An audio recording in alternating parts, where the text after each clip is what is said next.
lovely singing friends, and welcome to or back to my channel.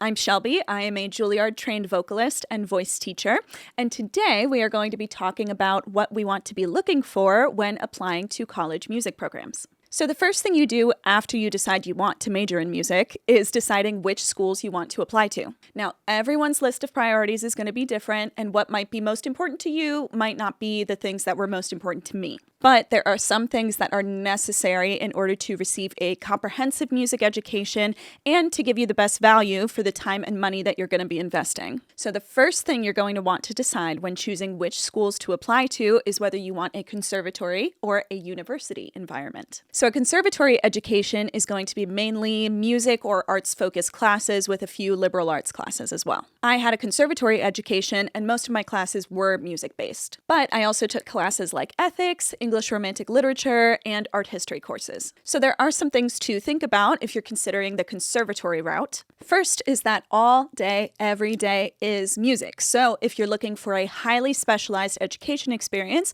conservatory might be the way to go. Schools that fall under the conservatory label include Juilliard, New England Conservatory, San Francisco Conservatory, Cleveland Institute of Music, and Curtis Institute of Music. There are also some music schools that would be considered conservatories that are housed within larger universities. So these would include the Cincinnati College Conservatory of Music at the University of Cincinnati, Jacobs School of Music at Indiana, and the Shepherd School of Music at Rice. Then on the other hand, we have a university education, which can still be highly specialized, but it'll also include gen ed courses like math, science, history, English, and electives. This will provide you with a broader, more typical college education, but it might not be as intensive of a music education. You'll typically be able to have more of the traditional college experience, but the music program might not be as performance-based. Speaking of performance, the next thing we want to consider on our list is performance opportunities. Now, when I was applying to schools, people used the term performance opportunities a lot, but didn't really get into what that meant practically or how to tell if a school offered a good amount.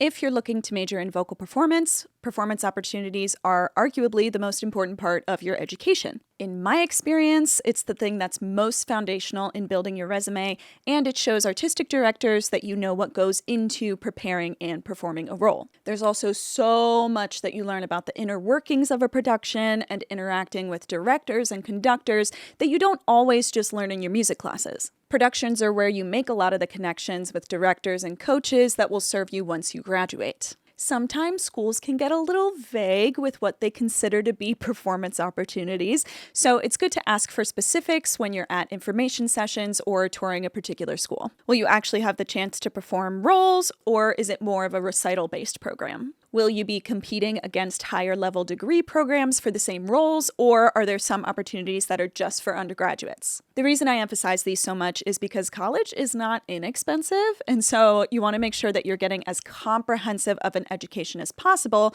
for the time and money that you're investing. Next, we're going to talk about financials, because how much a program costs is a really big thing to consider. You're going to want to have an honest discussion with whomever it is that's paying for your education, whether it's your parents, your grandparents, a generous family friend, or yourself, and be real about what you can afford. Be sure to discuss what threshold everyone is comfortable with regarding loans or how much scholarship you would need. Most schools do offer both merit and need-based scholarships, and you can even appeal a scholarship decision after you receive your acceptance and your financial aid award letter. Before you apply to your dream schools, definitely decide how much you are willing and able to invest before you receive your acceptance.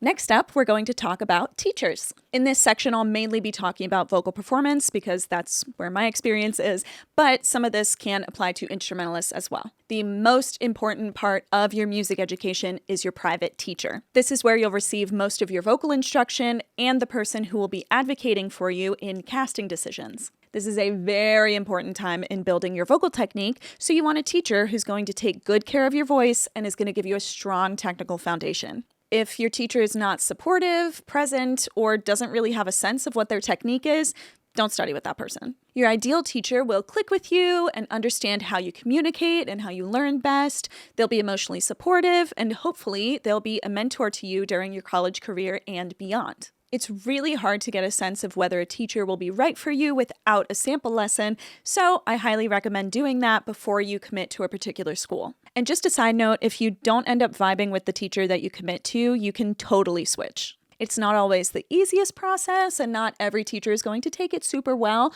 but you want to be sure that you're prioritizing your vocal development. All of this to say, the school you end up choosing is not what is going to make or break your performance career. Skill, drive, and commitment will almost always win out over having a particular school on your resume. Well, thank you all so much for joining me, and I hope this information was helpful as you narrow down which schools you want to apply to. If you found this video helpful, go ahead and give it a little thumbs up and leave a comment down below and tell me which things might be important to you when choosing a music school. I'll see you in the next video. Bye!